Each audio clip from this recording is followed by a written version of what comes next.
ಜನನಾಯಕರು ಆದಂತ ಸಿದ್ದರಾಮಯ್ಯ ತಮ್ಮನ್ನೆಲ್ಲರನ್ನು ಉದ್ದೇಶಿಸಿ ಮಾತಾಡ್ತಾರೆ. ಬಂಧುಗಳೇ, ಹಿಂಭಾಗದಲ್ಲಿರೋರೆಲ್ಲ ಮುಂಭಾಗ ಬರಬೇಕು.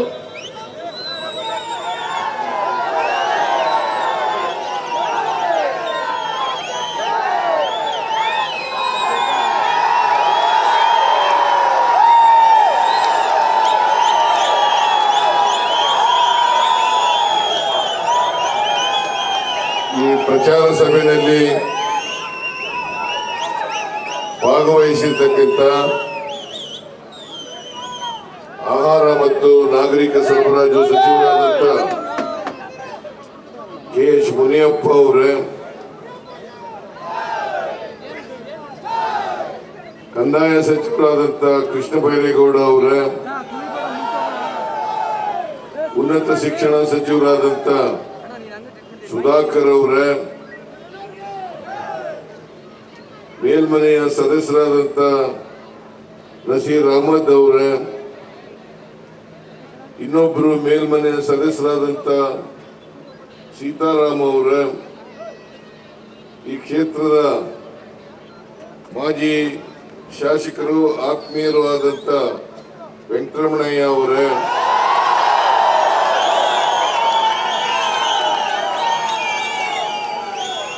ನಮ್ಮ ಪಕ್ಷದ ಅಭ್ಯರ್ಥಿ ರಕ್ಷಾ ರಾಮಯ್ಯ ಅವರೇ,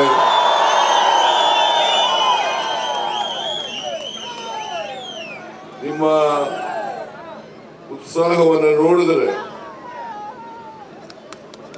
ನನಗೆ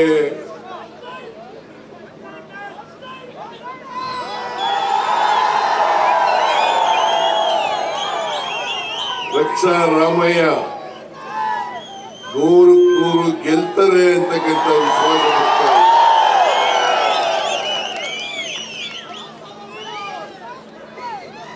ರಕ್ಷಾ ರಾಮಯ್ಯನವರ ವಿರುದ್ಧ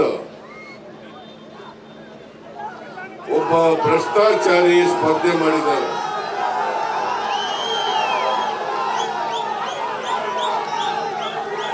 ಬಿಜೆಪಿಯ ಅಭ್ಯರ್ಥಿ,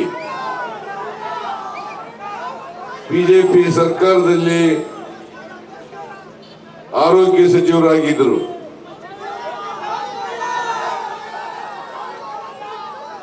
ಕೊರೋನಾ ರೋಗ ಬಂದಂತ ಸಂದರ್ಭದಲ್ಲಿ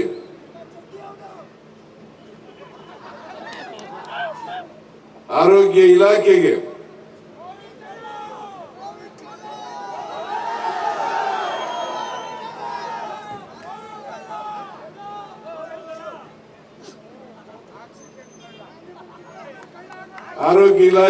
ಕೊಂಡ್ಕೊಂಡಿರ್ತಕ್ಕಂಥ ಸಾಮಗ್ರಿಗಳು, ಕೊರೋನಾ ರೋಗಕ್ಕೆ ಅತ್ಯವಶ್ಯಕವಾಗಿ ಬೇಕಾಗಿದ್ದಂತ ಸಾಮಗ್ರಿಗಳು, ಅದರ ರೋಗ ಬಂದಂತ ಸಂದರ್ಭದಲ್ಲೇ ಲೂಟಿ ಹೊಡೆದು ಬಿಟ್ಟರು. ಅವರು ರಕ್ಷಾರಾಮಯ್ಯನ ವಿರುದ್ಧ ಈಗ ಬಿಜೆಪಿ ಜೆಡಿಎಸ್ ಹೊಂದಾಣಿಕೆಯ ಅಭ್ಯರ್ಥಿ.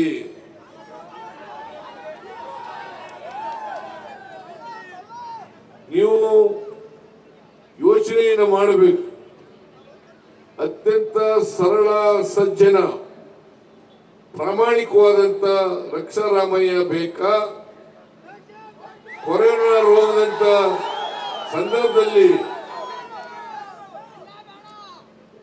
ಸಂದರ್ಭದಲ್ಲಿ ಭ್ರಷ್ಟಾಚಾರ ಮಾಡದಂತ ಭ್ರಷ್ಟಾಚಾರಿ ಬೇಕಾ?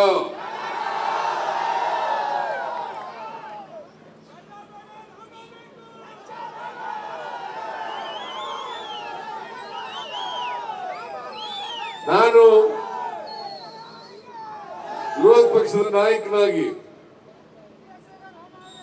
ವಿಧಾನಸಭೆಯಲ್ಲಿ ಇದನ್ನು ಪ್ರಸ್ತಾಪ ಮಾಡಿದೆ. ಸುಮಾರು 4,000 ಕೋಟಿ ರೂಪಾಯಿ ಭ್ರಷ್ಟಾಚಾರ ಆಗಿದೆ. ಇದರಲ್ಲಿ ಯಡಿಯೂರಪ್ಪ ಮತ್ತೆ ಆರೋಗ್ಯ ಸಚಿವರು ಶಾಮೀಲಾಗಿದ್ದಾರೆ. ಇದನ್ನ ಜುಡಿಷಿಯಲ್ ಎಂಕ್ವೈರಿ ಮಾಡಬೇಕು ಅಂತೇಳಿ ಒತ್ತಾಯ ಮಾಡಿದೆ. ಆಗ ಒಪ್ಪಲಿಲ್ಲ ಸರ್ಕಾರ, ತನಿಖೆ ಆಗ್ಲಿಲ್ಲ. ನಾನು ಹೇಳಿದ್ದೆ ಅವತ್ತು, ಒಂದು ವೇಳೆ ನೀವು ಮಾಡದೆ ಹೋದ್ರೆ ನಮ್ಮ ಪಕ್ಷ ಅಧಿಕಾರಕ್ಕೆ ಬಂದೇ ಬರ್ತದೆ. ನಾವು ಅಧಿಕಾರಕ್ಕೆ ಬಂದ ಮೇಲೆ ತನಿಖೆಯನ್ನ ಮಾಡಿಸ್ತೇವೆ ಅಂತೇಳಿ ಇವತ್ತು ನ್ಯಾಯಾಂಗ ತನಿಖೆಯನ್ನ ಪ್ರಾರಂಭ ಮಾಡಿಸಿದ್ದೇವೆ.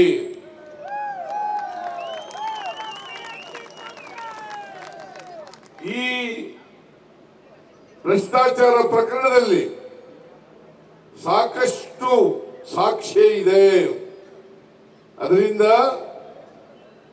ನಾವೇನು ನ್ಯಾಯಾಂಗ ತನಿಖೆ ಮಾಡಿಸ್ತಾ ಇದ್ದೀವಿ, ಆ ನ್ಯಾಯಾಂಗ ತನಿಖೆಯಲ್ಲಿ ಸಿಕ್ಕಿ ಬಿದ್ದೇ ಬೀಳ್ತಾರೆ.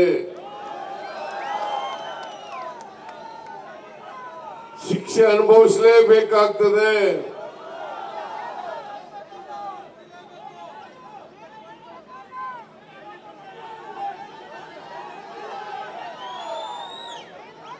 ನಿಮ್ಮೆಲ್ಲರ ಅಭಿಲಾಷೆಯಂತೆ ಅವರನ್ನ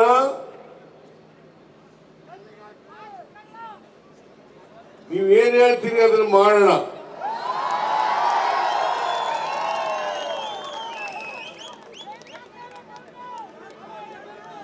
ಬಿಜೆಪಿ ಪಕ್ಷ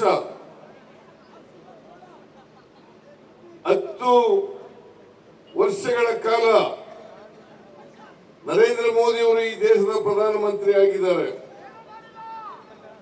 ಏನಾದರೂ ಬಡವರಿಗೆ ಮಾಡಿದಾರ? ಸಹಾಯ ಮಾಡಿದಾರ? ರೈತರಿಗೆ ಸಹಾಯ ಮಾಡಿದಾರ? ಹೆಣ್ಮಕ್ಳಿಗೆ ಸಹಾಯ ಮಾಡಿದಾರ? ರೈತರಿಗೆ ಸಹಾಯ ಮಾಡಿದಾರ? ಯಾವ ವರ್ಗದ ಜನರಿಗೂ ಕೂಡ ಮಾಡಲಿಲ್ಲ. ಕೊಟ್ಟ ಮಾತನ್ನ ಈಡೇರಿಸಲಿಲ್ಲ. ವಿದೇಶದಲ್ಲಿ ಕಪ್ಪು ಹಣ ಇದೆ, ಆ ಕಪ್ಪು ಹಣ ತಕ್ಕಬಂದು ಈ ದೇಶದ ಎಲ್ಲ ಕುಟುಂಬಗಳಿಗೆ 15 ಲಕ್ಷ 15 ಲಕ್ಷ 15 ಲಕ್ಷ ಅವ್ರ ಅಕೌಂಟ್ಗೆ ಹಾಕ್ಬಿಡ್ತೀನಿ ಅಂತ ಹೇಳಿದ್ರು. 10 ವರ್ಷ ಆಯ್ತು. ಹಾಕಿದ್ರ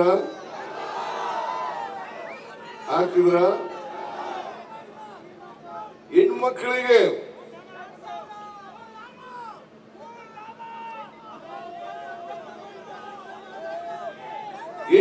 ಹೇಳಿದ್ರು ಒಳ್ಳೆ ದಿನ ಬರ್ತದೆ, ಅಚ್ಚೇ ದಿನ ಈಗ,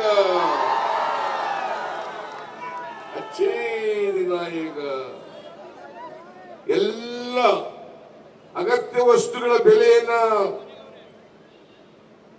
ಇಳಿಸ್ತೇವೆ. ಪೆಟ್ರೋಲ್, ಡೀಸೆಲ್, ಗ್ಯಾಸ್, ಗೊಬ್ಬರ ಎಲ್ಲ ಬೆಲೆಗಳು ಕೂಡ ಕಡಿಮೆ ಆಗ್ಬಿಡ್ತವೆ ಅಂತ ಹೇಳಿದ್ರು. ಆದರೆ ಅದಕ್ಕೆ ಬದಲಾಗಿ 2014ರಲ್ಲಿ 1 ಲೀಟರ್ ಡೀಸೆಲ್ ಬೆಲೆ 57 ರೂಪಾಯಿ ಇತ್ತು. 57 ರೂಪಾಯಿ ಇತ್ತು. ಇವತ್ತು 95 ರೂಪಾಯಿ. ಪೆಟ್ರೋಲ್ ಬೆಲೆ 71 ರೂಪಾಯಿ ಇತ್ತು 2014ರಲ್ಲಿ. ಇವತ್ತು 105 ರೂಪಾಯಿ. ಗ್ಯಾಸ್ ಸಿಲಿಂಡರ್ ಬೆಲೆ 414 ರೂಪಾಯಿ ಇತ್ತು. ಇವತ್ತು 950 ರೂಪಾಯಿ. ಮೋದಿಜಿ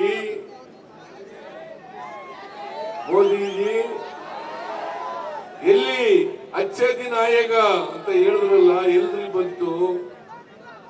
ಬಡವರು ಇವತ್ತು ಜೀವನ ನಡೆಸೋದು ಕಷ್ಟ ಆಗ್ತಾ ಇದೆ. ಅದಕ್ಕೋಸ್ಕರ ನಾವು ವಿಧಾನಸಭಾ ಚುನಾವಣಾ ಸಂದರ್ಭದಲ್ಲಿ ನಾನು DK ಶಿವಕುಮಾರ್ ಅವರು 5 ಗ್ಯಾರಂಟಿಗಳನ್ನು ಘೋಷಣೆ ಮಾಡಿದ್ದು. ಆ 5 ಗ್ಯಾರಂಟಿಗಳ ಕಾರಣಗಳಿಗೆ ನಾನು DK ಶಿವಕುಮಾರ್ ಸಹಿ ಮಾಡಿದ್ದು. ನಾವು ಕೊಟ್ಟ ಮಾತಿಗೆ ತಪ್ಪಿಸ್ಗಳಲ್ಲ ಅಂತೇಳಿ, ಕೊಟ್ಟ ಮಾತಿಗೆ ತಪ್ಪಿಸ್ಗಳಲ್ಲ ಅಂತೇಳಿ ಮೊದಲನೇ ವರ್ಷನೇ ಅವೆಲ್ಲರೂ ಕೂಡ ಜಾರಿ ಕೊಡ್ತೀವಿ ಅಂತ ಹೇಳಿದ್ದು. ಇವತ್ತು ನಾವು ಅಧಿಕಾರಕ್ಕೆ ಬಂದ 8 ತಿಂಗಳಲ್ಲಿ ಎಲ್ಲ 5 ಗ್ಯಾರಂಟಿ ಯೋಜನೆಗಳನ್ನು ಕೂಡ ಜಾರಿ ಕೊಟ್ಟಿದ್ದೇವೋ ಇಲ್ಲ? ಶಕ್ತಿ ಯೋಜನೆ 191 ಕೋಟಿ ಮಹಿಳೆಯರು